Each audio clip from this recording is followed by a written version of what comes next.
Saludos y bienvenidos a todos ustedes, los que están aquí reunidos, y a ustedes, los que fielmente se conectan con nosotros a través de nuestra plataforma en YouTube, IBCK Live. Sean todos bienvenidos.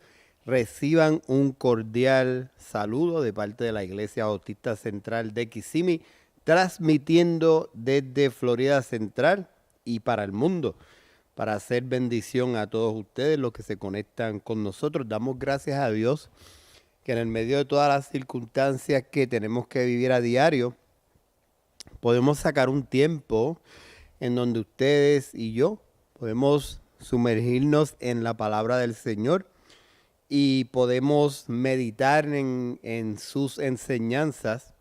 Y es mi oración que a lo largo de este tiempo que vamos a tener ustedes y yo juntos, podamos recibir el alimento espiritual que solo podemos recibir a través de la palabra del Señor.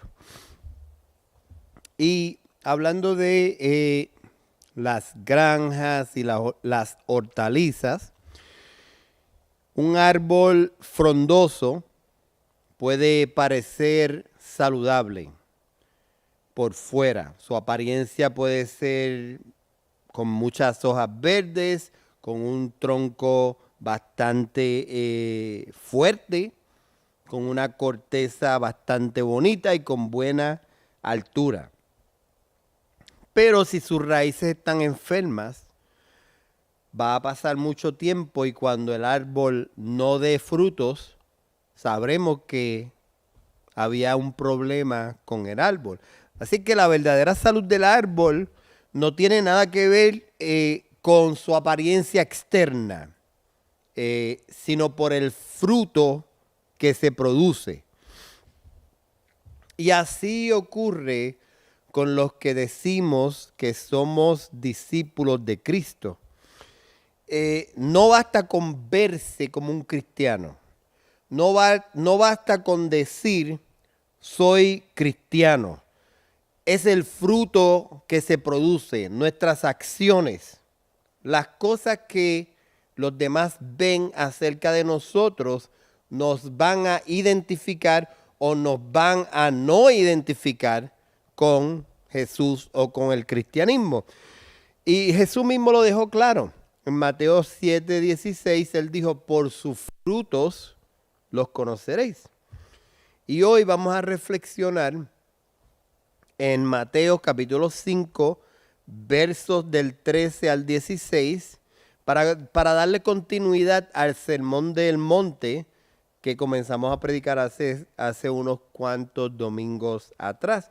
Y vamos a descubrir que el discipulado de Cristo, el verdadero discípulo de Cristo, no se demuestra con apariencias externas, sino con la influencia de sus acciones al entorno en donde esa persona se mueve. Y hoy vamos a leer en Mateo capítulo 5, versos del 13 al 16, lo que la palabra de Dios nos tiene que decir al respecto. Y así lee la palabra del Señor. Vosotros sois la sal de la tierra. Pero si la sal se desvanece, ¿con qué será salada?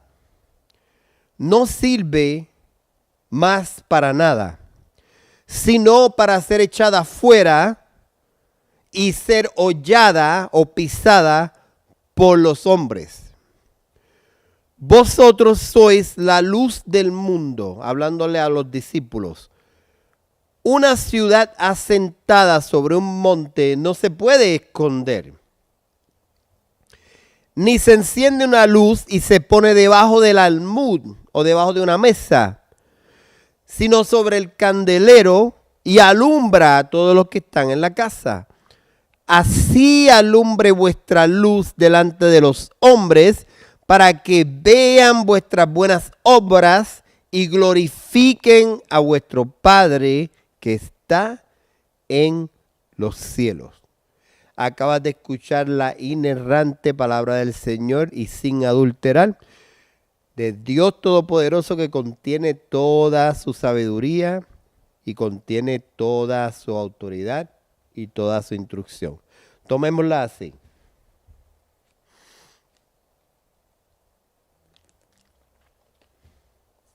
Y como introducción al tema, recordamos lo que estudiamos hace unos domingos atrás, el principio del Sermón del Monte, que contiene las bendiciones de Dios, las bendiciones de Jesús sobre el creyente, mejor conocidas como las bienaventuranzas. Y eso está en Mateo capítulo 5, versos del 1 al 12. Y en esa porción Jesús describe cuál es el carácter de un cristiano que está viviendo en un mundo que odia a Dios, cómo se debe conducir, y lo describe como una persona humilde, como una persona misericordiosa, pacificador, que no busca pleitos, dispuesto a sufrir por la justicia, etcétera, etcétera. Pero ahora en esta porción que acabamos de leer, Jesús ya no se enfoca en el interior del individuo, sino ahora que se enfoca en el exterior del individuo, en las acciones del individuo, la demostración de su transformación espiritual a través de sus acciones públicas.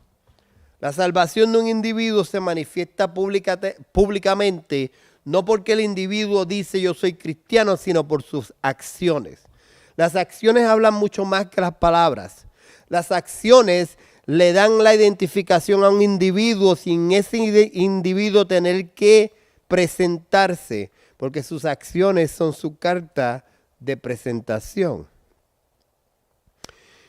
Y ya Jesús está enfocándonos no solo en cómo somos por dentro, sino en la transformación y cómo la transformación interna y cómo esa transformación debe manifestarse públicamente.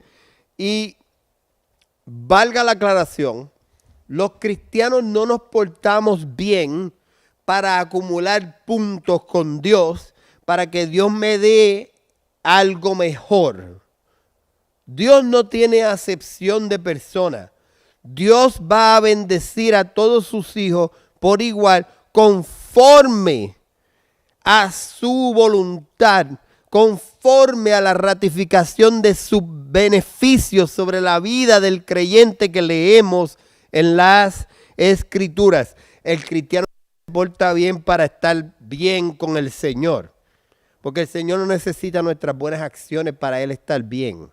Él es ajeno a lo que nosotros hacemos. Si nos portamos bien, Él no es más Dios. Y si nos portamos menos bien, Él no es menos Dios. Así que los cristianos hacemos buenas obras para demostrar nuestra salvación.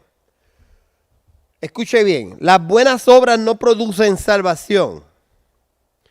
Pero la salvación produce muchas buenas obras que identifican la transformación interna delante de un público que nos ve a diario. Jesús quiere que nuestra fe sea muy visible, que nuestra conducta sea evidencia de nuestra ciudadanía del reino y que nuestra influencia glorifique a Dios en las bocas de los demás, en el mismo medio de una sociedad, como usted y yo sabemos, que está en decadencia y está en oscuridad. Mateo capítulo 13 lee: vosotros sois la sal de la tierra, pero si la sal se desvaneciere, ¿con qué será salada? El creyente en Jesús tiene la fe que preserva y que da sabor a la vida. Esa es la fe que hace la diferencia en la vida de un creyente, que hace que otros digan qué es lo que tiene este individuo que yo no tengo. Escuche bien, Jesús dijo que vosotros refiriéndose a los creyentes, sois la sal de la tierra. ¿Por qué dijo eso? Porque en el primer siglo en Judea, la sal era un método de pago, era muy valiosísima. A tal punto que los soldados romanos eran pagados con sal. Y con sal pagaban todas sus necesidades, vivían bien y los romanos eran pagos muy bien. Eran personas que eran pudientes. Y ellos eran pagos en sal. De hecho, hay una frase que se usa refiriéndose a cuando uno quiere decir, ojalá y esta persona sea digna de su salario. Hay una frase muy antigua que dice, ojalá y esta persona valga su sal. Y eso es en referencia a que la sal se usaba para pagar. Y así como la sal era muy valiosa en el primer siglo en Judea, los discípulos de Jesús son muy valiosos para el Señor, preciosos, de gran valor para el Señor. En la Biblia está escrito que la muerte de los santos es preciosa en los ojos del Señor. Así que la sal era valiosa, los discípulos son muy valiosos para el Señor. La sal tiene la capacidad para preservar. En tiempos antiguos no había nevera. La manera que se preservaba la carne era salándola. Se salaba la carne y se guindaba en un sitio seco para que se deshidratara con sal y eso la preservaba y la hacía muy sabrosa. Todavía hoy eso es un plato muy fino, la carne de jamón preservada en sal. Y si no hubiera sal, la carne no se pudiera preservar. La carne se podría rápidamente. Y así también es en el mundo. Sin la influencia de los discípulos de Cristo, la sociedad estuviese aún más corrompida de lo que está. Estuviese en más decadencia espiritual de lo que está. Gracias a Dios que hay cristianos en plataformas importantes, en el gobierno. Hay cristianos tomando decisiones por el pueblo. Hay cristianos defendiendo la nación. Gracias a Dios que hay cristianos, que esos cristianos de alguna forma contrarrestan lo negro y lo oscuro del mundo. Pero imagínense si no estuvieran los cristianos. Fuera peor, fuera un mundo completamente corrompido. Por eso es que Jesús nos llama a ser la sal de la tierra. Porque la sal tiene la capacidad de preservar. Y nosotros tenemos el conocimiento de las escrituras que preservan el alma de las personas. Las escrituras nos enseñan el camino hacia la preservación de nuestras almas en la eternidad a través del sacrificio de Cristo Jesús en la cruz del Calvario, a quien sea toda la gloria y la honra. Así que nosotros somos llamados a ser sal porque nosotros tenemos el conocimiento para preservación de almas. Y también la sal tiene la capacidad de mejorar el sabor de la comida. Si usted es como yo que cocina por hobby o por entretenimiento, usted sabe que cocinar sin sal, la comida no sabe igual. De hecho, cuando nos ponen una dieta que no podemos comer sal, sufrimos porque tenemos que acostumbrar nuestro paladar a comer comida insípida, sin sabor. Tenemos que buscar otras maneras de sazonar la comida para que nos sepa bien. Así que la sal transforma lo insípido en algo agradable, en algo sabroso. Como usted sabe, un plato sin sal sabe malísimo. Pero cuando se le añade sal, la comida cobra vida. Los vegetales saben mejor. El arroz sabe diferente. Las habichuelas saben de otra forma. La sal mejora el sabor. Y la presencia de un discípulo en el medio de un entorno, en el que sea en tu casa, sea en tu trabajo, sea en la sociedad, donde quiera que tú estés, si tú eres un discípulo de Cristo, eso debe marcar una diferencia donde tú estés. Se debe sentir diferente solamente por el hecho de que tú estés allí. ¿Por qué? Porque tú tienes algo mágico que transforma el ambiente. No, no es eso. Porque tu conducta, si es la conducta de un ciudadano del reino de los cielos, va a hacer la diferencia. Tus acciones van a hacer que otros digan, eso es diferente. Yo no había visto eso así. La conducta de un individuo, ¿por qué te conduces así? Abre las puertas para el evangelismo. Así es que la sal tiene la capacidad de hacer la vida mejor. En el hogar, en el trabajo, en la comunidad, el discípulo tiene que aportar gracia, esperanza, amor, soluciones, inteligencia, talentos, para que la vida de los demás sea más significativa. Y Jesús nos está llamando a vivir en tal forma que nuestra presencia refleje la vida abundante que produce la salvación que solamente se puede obtener en Cristo Jesús. Esa es la única manera en que podemos decirle al mundo, hey, el cristianismo funciona. ¿Por qué? Porque yo estoy viviendo esta vida abundante que te estoy mostrando a través de mis acciones. Y dice Jesús que si la sal se desvaneciere, que ya no sirve para nada. Y en tiempos bíblicos, los caminos, especialmente los de Roma, los romanos, se construían con adoquines. Eran piedras que eran bien pulidas y cuando hacía frío o durante la noche que caía el rocío, las carreteras se ponían bien resbaladizas. Los carretones eran muy difíciles moverlos, las personas se resbalaban y se caían al piso. Hoy día usted puede entender lo que yo le digo porque especialmente si usted vive en los estados del norte, hay muchas señales que dicen cuidado con el hielo negro, el black ice. Y eso es cuando el rocío se congela encima de un puente que es de metal, las cosas se ponen resbaladizas. Y usualmente el personal de mantenimiento de carreteras, cuando ocurre eso, le tiran sal para que haya tracción. La sal añadía tracción a las carreteras para que los carretones pudieran correr, los caballos no se tropezaran y se cayeran y las personas no se deslizaran en la carretera.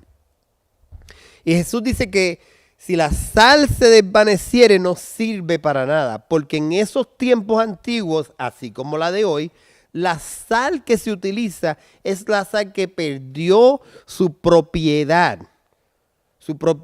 mineral, perdió su propiedad gastronómica. Y como ya no tiene ninguna propiedad gastronómica, el único uso que tiene esa sal es para que sea tirada en las carreteras para que las personas caminen y no se deslicen. O en otras palabras, para que la gente los pise con sus pisadas. Está diciendo que la sal que no sirve, otros la van a utilizar para pisotearla. ¿Qué es lo que quiere decir Jesús aquí? Bueno, que cuando un discípulo pierde su sabor espiritual, hablando espiritualmente y siguiendo la metáfora, se convierte en una piedra de tropiezo. Se convierte en una persona que da ocasión para que la fe en Cristo sea pisoteada también. Si usted y yo proclamamos y afirmamos que somos cristianos, y nuestras acciones son acciones vergonzosas, acciones que lo que proclaman es actividad del mundo, acciones que van en contra de los principios bíblicos que Jesús explicó y propuso que siguiéramos, pues esa persona está dando paso a que otros digan y eso que esa persona dice que es cristiano. Y de esa forma la fe está siendo pisoteada como la sal es pisoteada cuando no sirve. Y eso es lo que ocurre.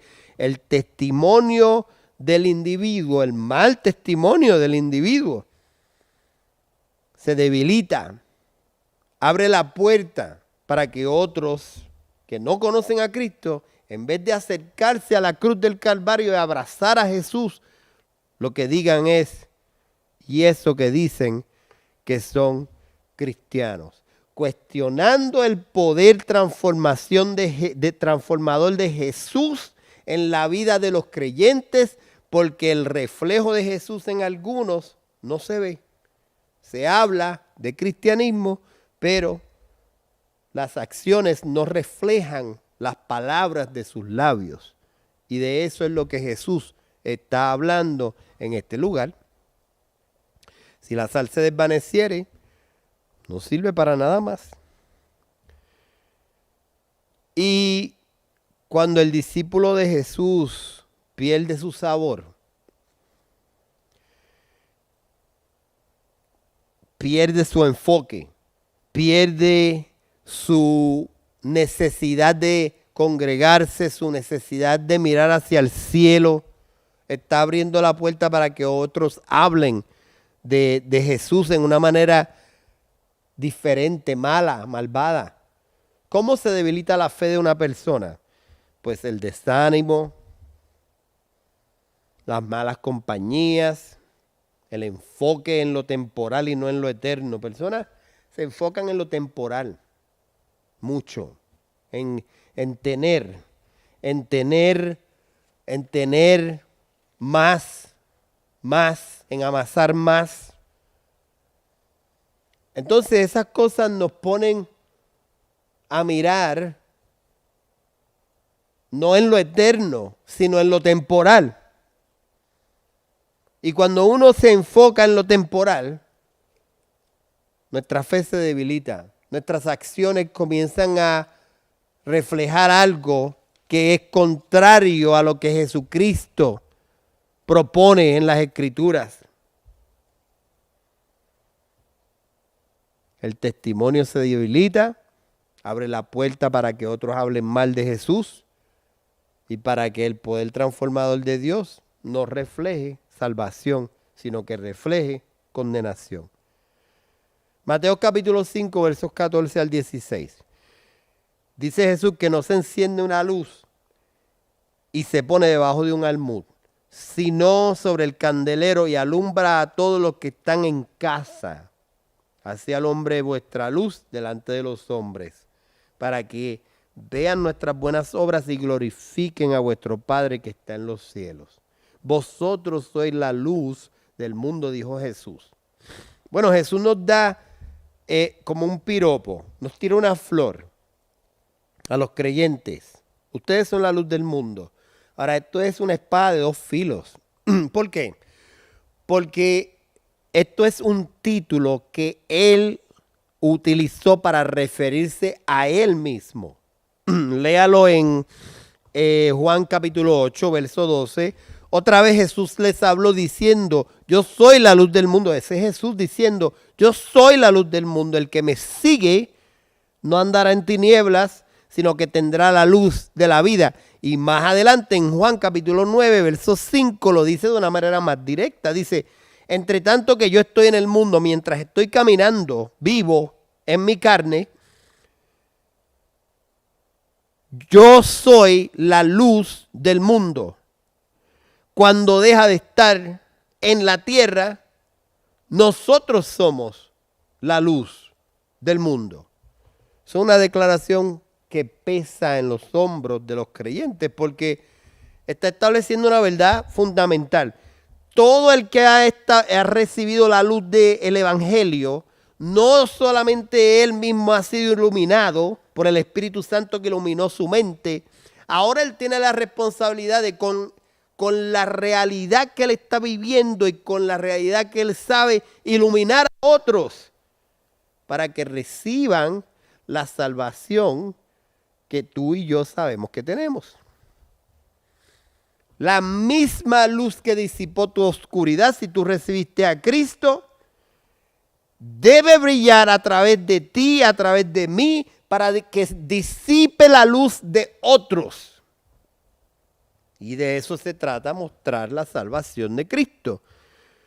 Porque no es un evento privado. Las personas van a preguntar qué te pasó.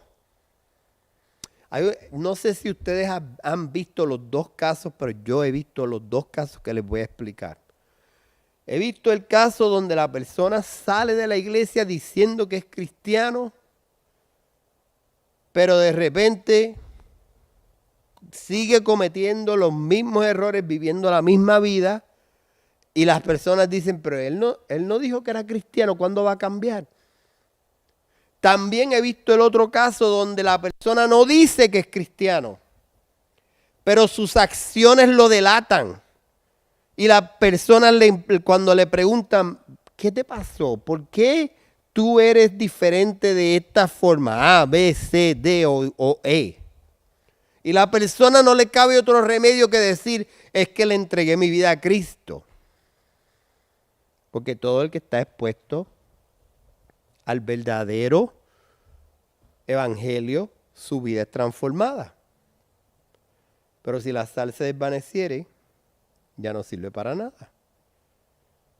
Vosotros sois la luz del mundo. La luz que brilla en tu corazón y en tu mente tiene que ser capaz de ser transmitida al otro para que se convierta en el mismo candelero que eres tú y así vaya corriendo el evangelio de alma en alma. Dice Jesús, para que vean vuestras buenas obras, para que todos vean vuestras buenas obras y glorifiquen a vuestro Padre que está en los cielos. Jesús dejó claro cuál es el propósito de nuestras buenas obras.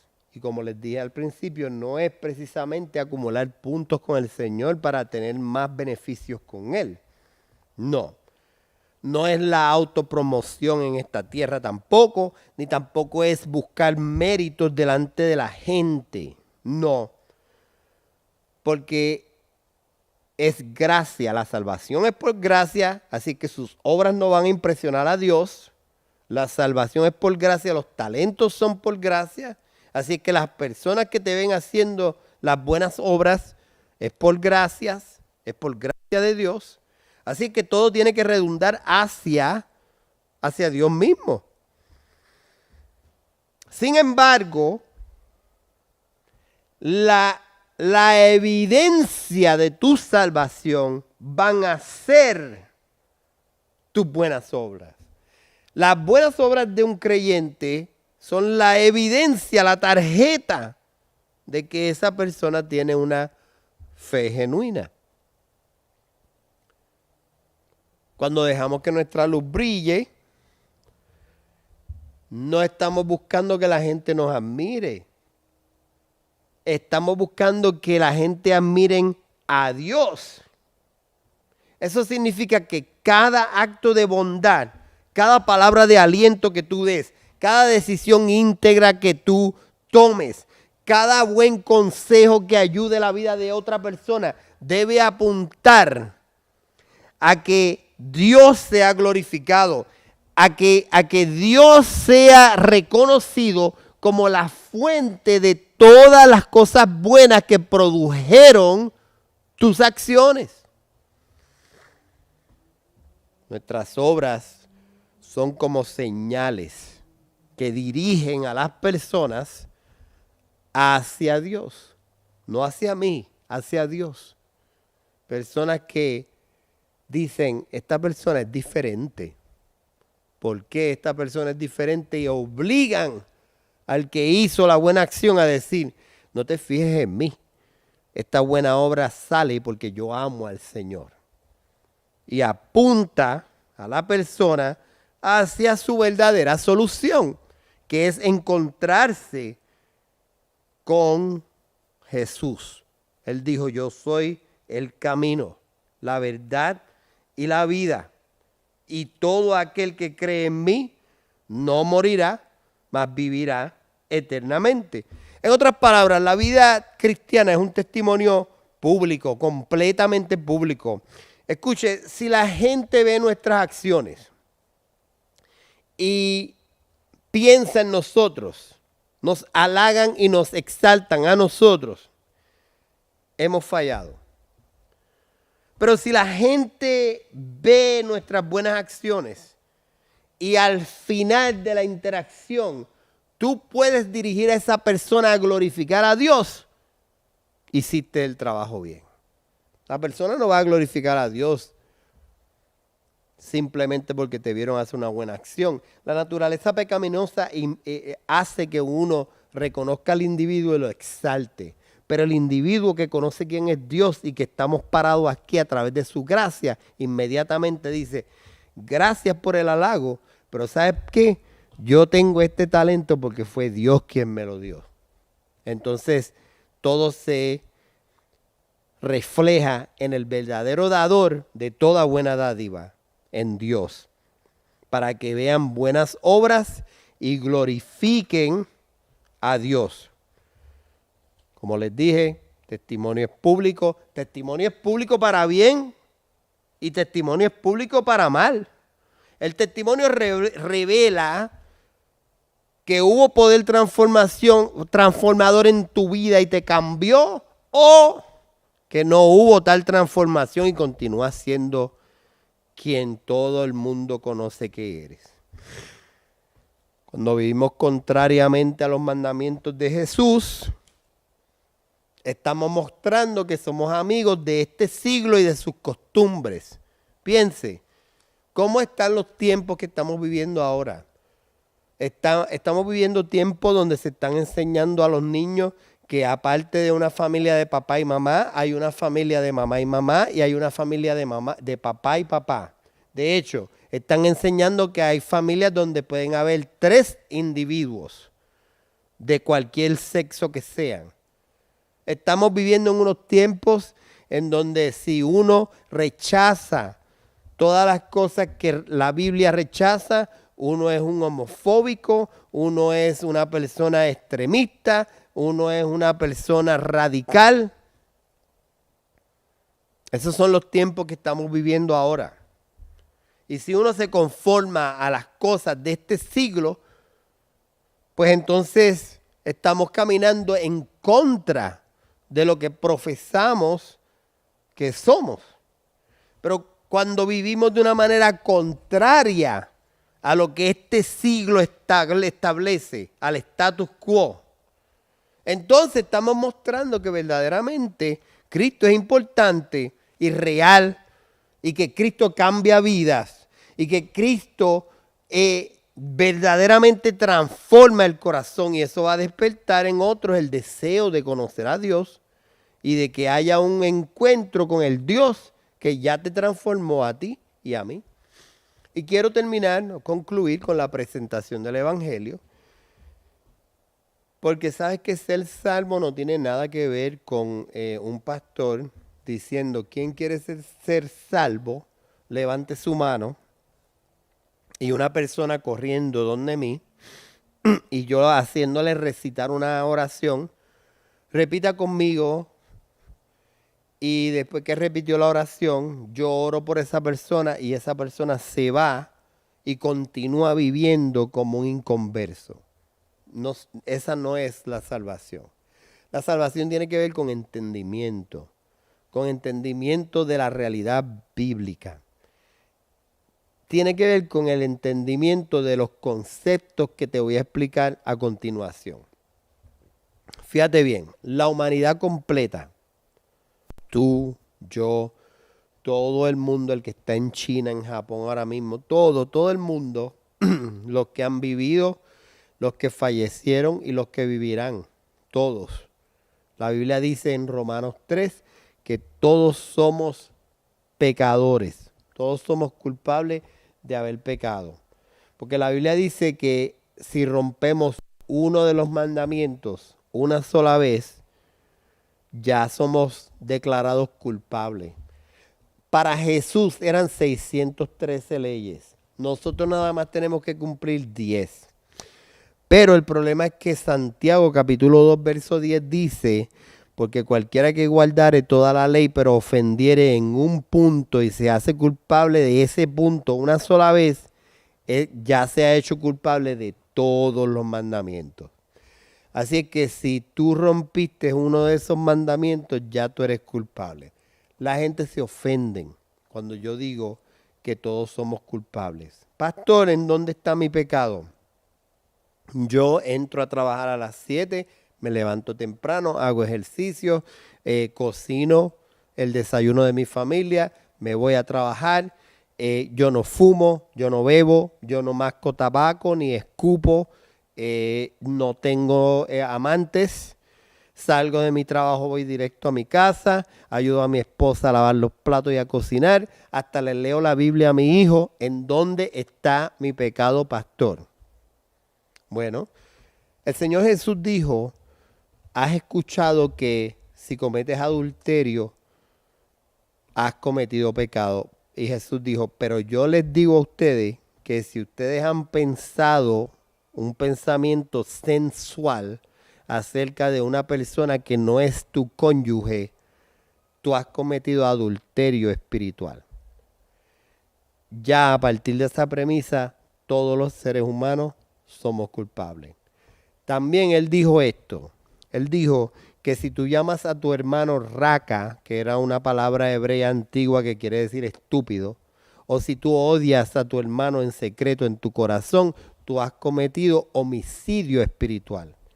La palabra de Dios enseña que si tú has hurtado algo, eso te constituye ladrón. Ah, pastor, pero fue un lápiz. No estamos hablando de valor. Estamos hablando de la acción. Te robaste un lápiz o $1.000.000, eso te constituye ladrón. Eres culpable. No hablemos de las mentiras. Ah, pero fue una blanca. No importa, lo mismo. Es la acción lo que estamos midiendo, etcétera, etcétera, etcétera. Bajo todos esos pretextos y bajo todos esos parámetros, ya todos somos pecadores. Así que la humanidad completa es culpable, incluyéndome a mí. La otra cosa que tienes que entender es que tienes que ser salvo de la ira de un Dios que es santo. Las personas piensan que ellos deben ser salvos del infierno y eso no es cierto. El infierno es solamente una consecuencia a donde Dios va a enviar las personas que toda una vida decidieron que querían vivir lejos de Dios. Y cuando ellos mueren, Dios les va a conceder su deseo y los va a poner en el sitio más lejos de Él, y ese sitio se llama el infierno. Pero nosotros debemos ser salvos de la ira de un Dios que es santo y es justo. Escuche usted, este juez que es santo y justo no puede doblar la ley, no puede perdonar a alguien que es declarado culpable. Y como todos somos culpables, todos merecemos el juicio de Dios. Escuche con atención. Si un asesino en serie está delante del juez y el juez lee la sentencia, las pruebas todas apuntan a que fue él no lo puede negar, él es culpable. Y esa persona dice, señor juez, yo entiendo que yo soy culpable, pero sabes que yo no lo voy a volver a hacer, eso fue un descuido, yo no lo vuelvo a hacer, por favor déjame libre, déjame ir. Y el juez dice, ok, yo le creo, váyase, no pague la sentencia. Todos nosotros levantaríamos nuestro puño al cielo y diríamos, ese juez es injusto. Pero cuando Dios quiere juzgar justamente a una humanidad que todos somos pecadores y decimos, nos merecemos ir al infierno, todos decimos a una que Dios más injusto. ¿Se da cuenta la hipocresía humana? Todos merecemos ser castigados. Así que tenemos que ser salvos es de la ira de un juez que no puede perdonarnos, no puede doblar la ley. Mira lo que dice Nahum, capítulo 1, verso 3. El Señor es lento para la ira y grande en poder. Y el Señor no absolverá al culpable, no va a declarar al culpable inocente, en otras palabras. El resultado del veredicto de culpabilidad que Dios imputa es separación eterna de Dios en un lugar que se llama el infierno. Pero hay buenas noticias. Las buenas noticias es que hay un plan para salvarnos. Dios mismo se encargó de crear un plan. Este plan es más antiguo que el paraíso. Desde el mismo paraíso, Dios creó un plan. Y el plan es de Él. Él es quien creó el plan. Y como es de Él, ese plan es perfecto. No le hace falta ninguna añadidura. No le hace falta ningún pensamiento. Él cubrió todas las bases. Así que no podemos traer nada de Buda. No podemos traer nada de Mahoma. No podemos traer nada de Mao Zedong. No podemos traer nada de Gandhi y tratar de incorporarlo en el plan de Dios, porque el plan de Dios no necesita aditivos.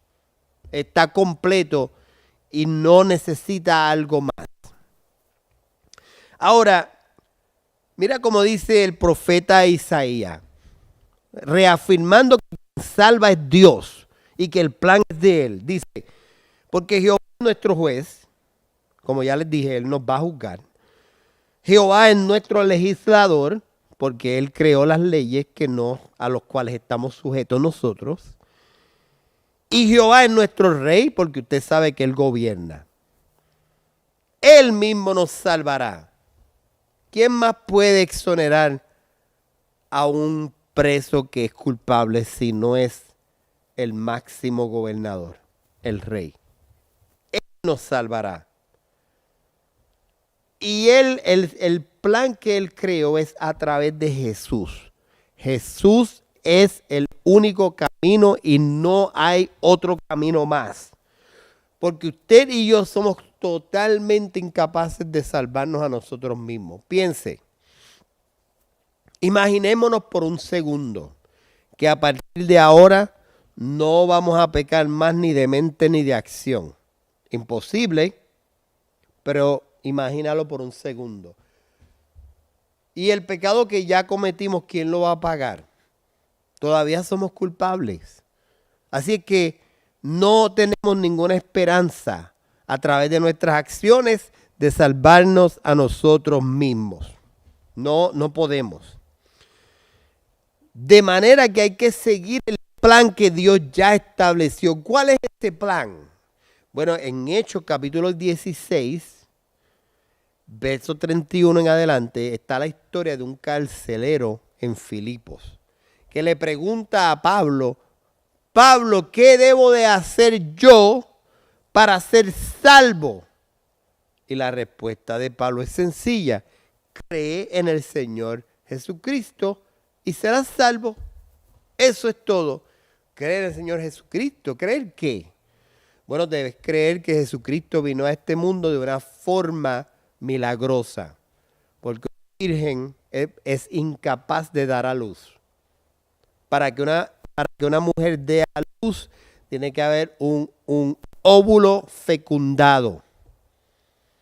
Y ese óvulo fecundado se convierte en un cigoto, y ese cigoto se convierte en un niño, y no hay manera de que haya un cigoto en el vientre de una mujer, a menos que no haya un intercambio sexual, y María era virgen. Jesucristo vino al mundo de una manera milagrosa. El nacimiento de Jesús vino a llenar, a completar, a satisfacer 600 profecías acerca del Dios hombre que caminaría en la tierra y daría su vida por los demás. Él satisfizo todas las profecías acerca del Mesías que fueron dichas 1500 años atrás. Debes creer eso.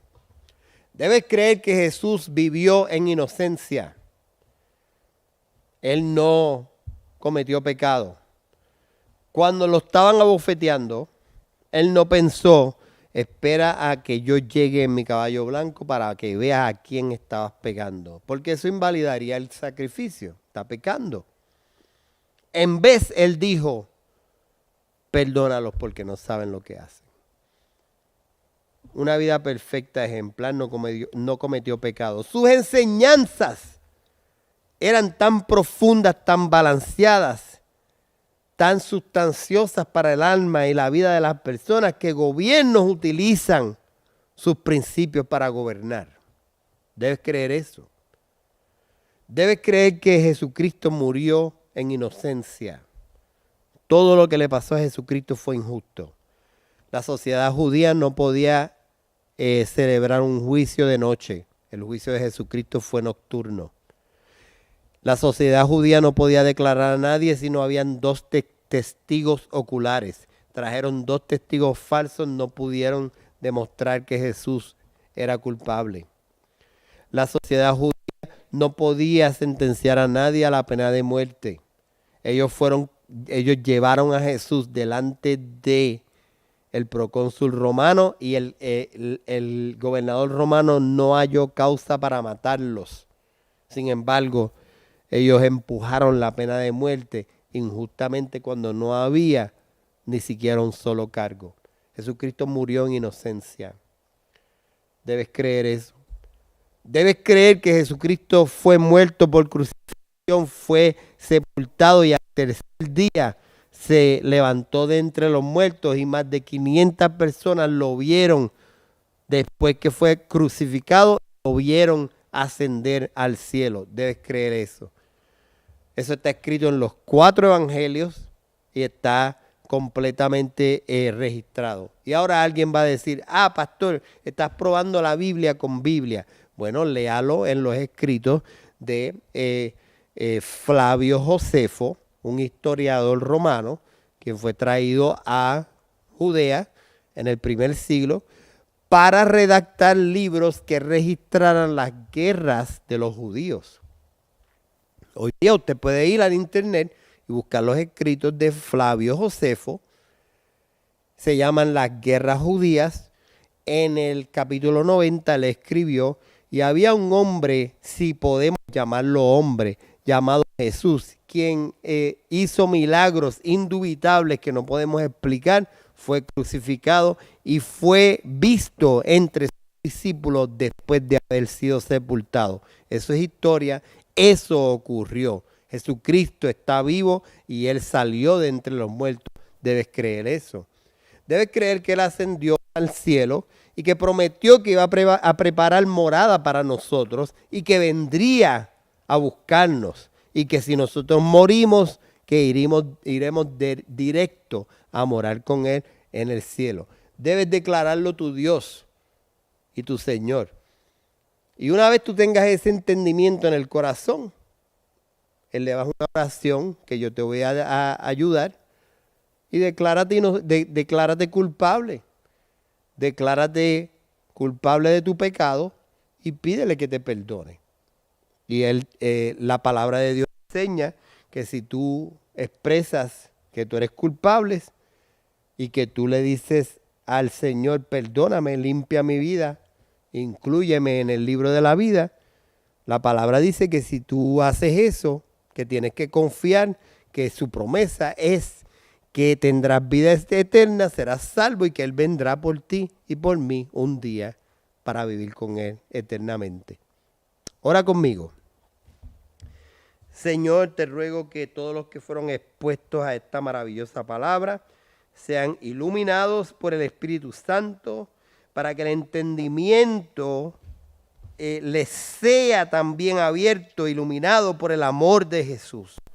Oro, Señor, por aquellos que acaban de entender su necesidad de salvación, para que tengan valentía de decirte que han pecado, para que tengan valentía de pedirte perdón y para decirte que necesitan tu salvación en Jesús y decirte que están aceptando a Jesús como su Señor y como su Salvador. Y oro también por los creyentes que han escuchado este sermón, que su fe sea resguardada, que su fe sea sembrada, sedimentada aún más profundamente a lo largo de este sermón, para que ellos entiendan lo que somos en el medio de este planeta mientras tú vienes por nosotros.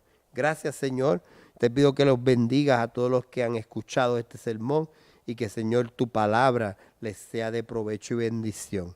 En el nombre poderoso de Jesús. Amén y amén. Y los dejo a todos con la bendición sacerdotal que está registrada en el libro de Números capítulo 6, versos del 24 al 26.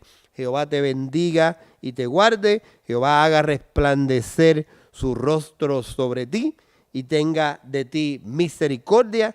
Jehová alce sobre ti su rostro y ponga en ti paz. Dios te bendiga y te guarde rica y abundantemente.